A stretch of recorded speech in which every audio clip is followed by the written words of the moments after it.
Register today for Stellar Talent Search exam and get a chance to get 100% scholarship and cash awards for class 7 to 12. Admissions are open for repeaters medical for NEET 2023. Now, looking at the success of growth journey of India, we have recently launched another factory in Sri City, which is in the south, which is a 75-acre plant.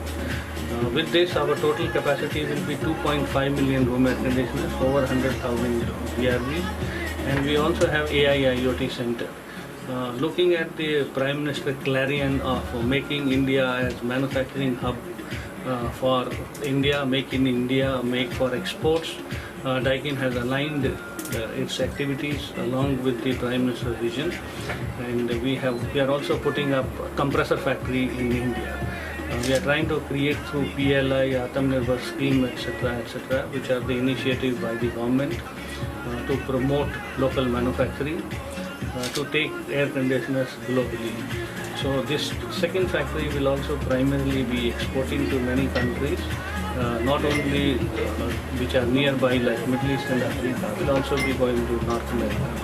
And the compressor factory primarily we have put in because we want to create ecosystem like which has been created for automobiles or for mobile companies.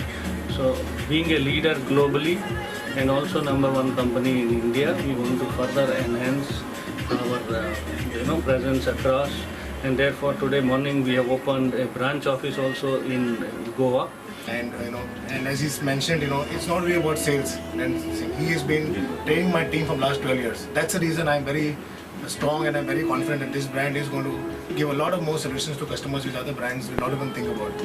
So we have a lot to give, and time will prove that we are going to move forward together.